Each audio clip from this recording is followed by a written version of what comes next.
Well, thank you again for your interest in these Canadian-themed board games that I have created for our enjoyment. And this is Taiga Battle Boreal. And this is a game centered on the lumber industry in the early part of the 1900s. And if you are familiar with Carcassonne, which is a very popular terrain tile game from the last couple of decades, there is some borrowing of mechanics going on here related to how Taiga works. You can see that each of these squares are tiles that have either roads or forests, or in some cases, rocky terrain or mountains. And you can see that I've got some play pieces here that are indicating that these players, the red player and the blue player, have claimed certain tiles and the networks of designs that they represent. And so, first of all, I want to point out here that we have, this is a forest. This is a deciduous or hardwood forest that is growing.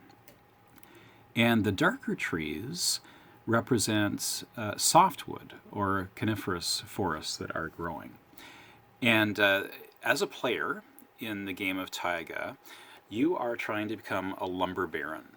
And you start as a simple forest surveyor. And so you can see that this red player here is surveying this particular forest that is growing.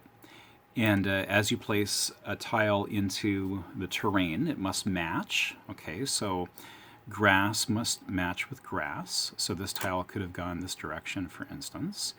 It could not have gone this way because that roadway then goes into nothing. So it's important that grass matches grass, forest matches forest, and road matches road.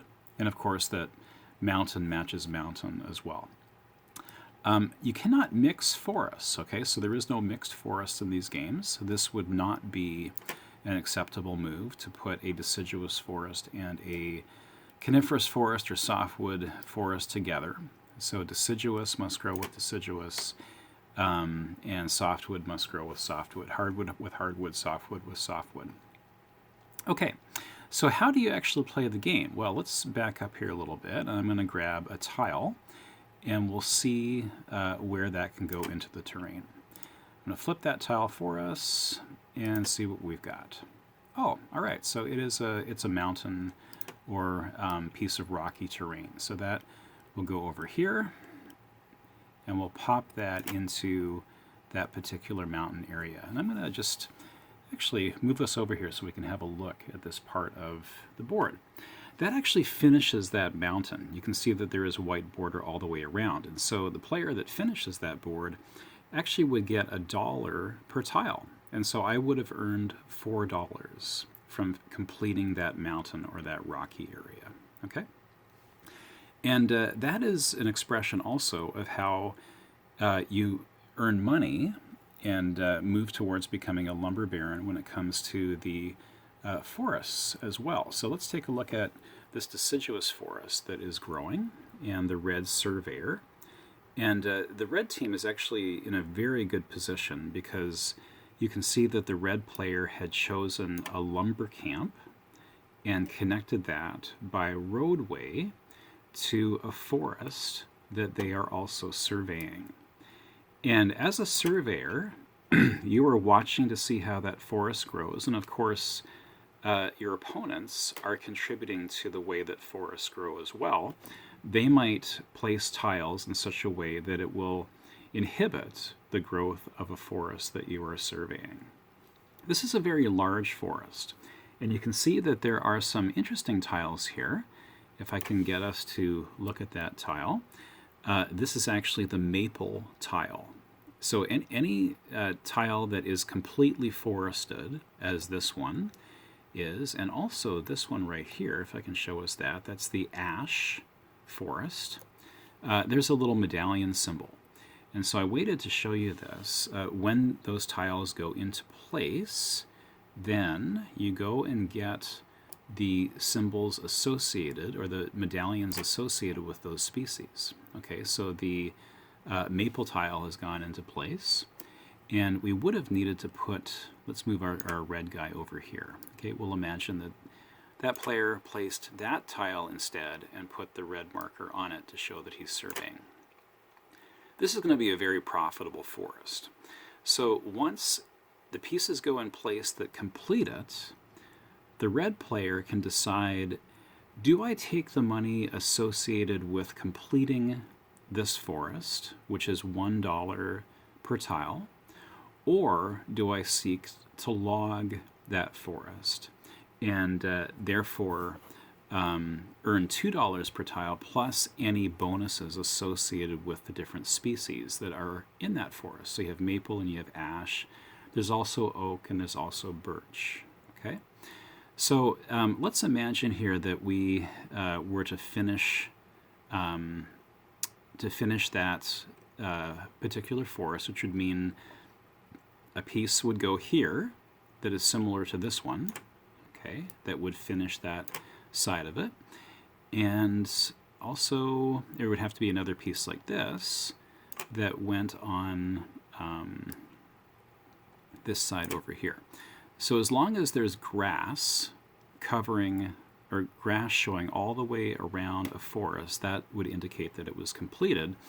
And then the player needs to decide, am I just going to take the money for surveying, which is $1 per tile, as I said, or am I going to try to log this forest and get future income from that forest as well? Okay, and here's how you do that. Were that to be finished, let me just grab some tiles here that would actually finish this particular forest, if I can find, there we go. Just move this over here. Okay, now we've got a completed forest. So imagine that I placed this tile last. I had originally claimed that forest as one that I'm surveying. That gives me the right then to try to log it. And so how do I do that? Well, the first thing I do is I pay $2 to hire a lumberjack. So I'm going to go get a lumberjack for us. And they are up here. I'm going to put a lumberjack in this forest. Okay, let's go look at him. Okay, he's carrying a log on his shoulders. Okay, and see if we can show him. There he is. All right, he's a pretty beefy guy. He's going to do well logging that entire forest. Okay, now the next step is to make sure that this forest is connected by roadway, which it is, to a lumber camp that I own. I've got my lumber boss in that camp. Okay, now that shows that the network of roads are there. The next thing I need is a lumber truck. So on another turn, I would need to spend $5 and buy a lumber truck that becomes associated with this camp and services this forest. Now, here's something that's really important. The networks of roads pass through the forests and into other forests.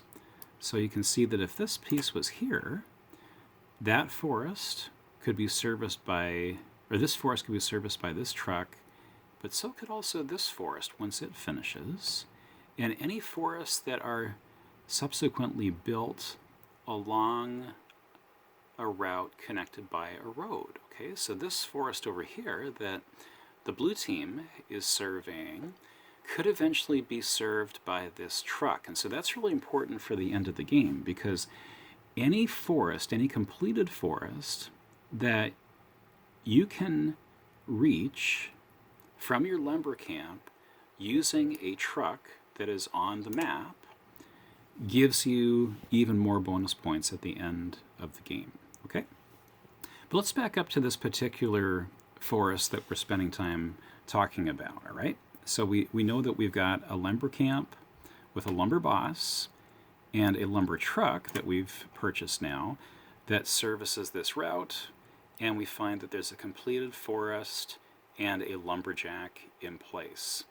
Now we can collect the money for that particular forest into our possession along with these medallions. Okay, so I'm going to set these over here, representing that we have, oops, I actually took the forest, not the medallion.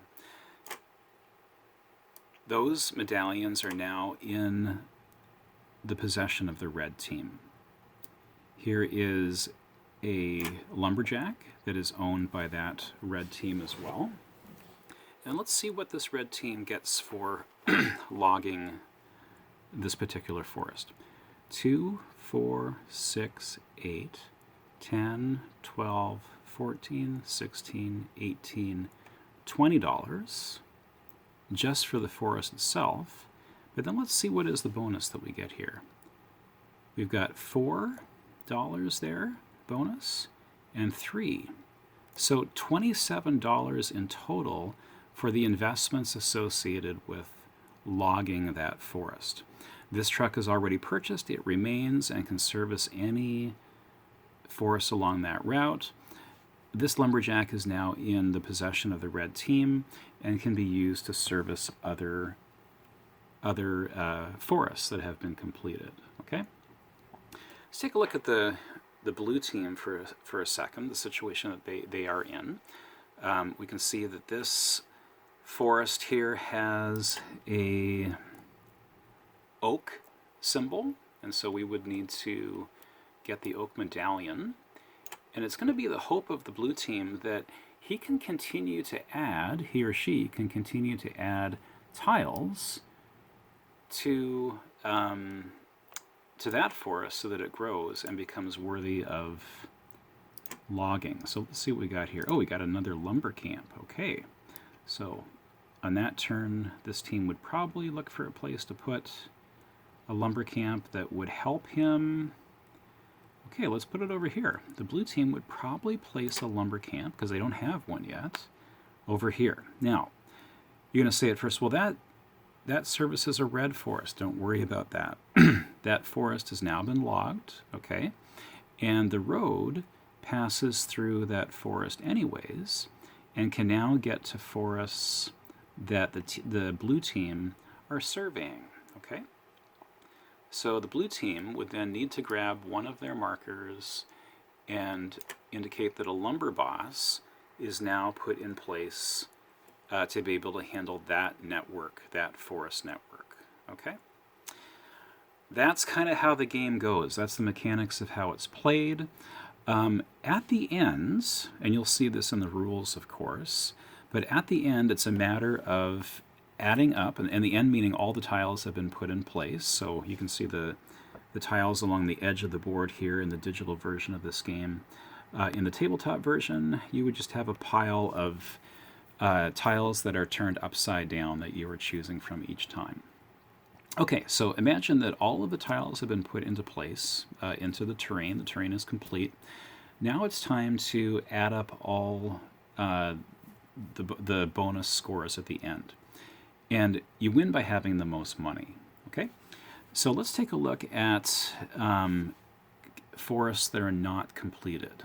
And we'll imagine that the blue team had claimed this forest, this forest here, and the red team had claimed this forest here. All right, so let's see what would happen at the end of the game. At the end of the game, the blue team would be able to take $1 for an uncompleted forest here. And we're going to imagine that this one was also uncompleted, and so they would simply get, or incomplete, they would get $3 for that forest that they're surveying. The red team would get $1, $2, $3, $4 for that forest that they were surveying that they didn't complete. 5, 6, okay. And so then as you count those, you remove those markers showing that those forests have been counted for their bonuses.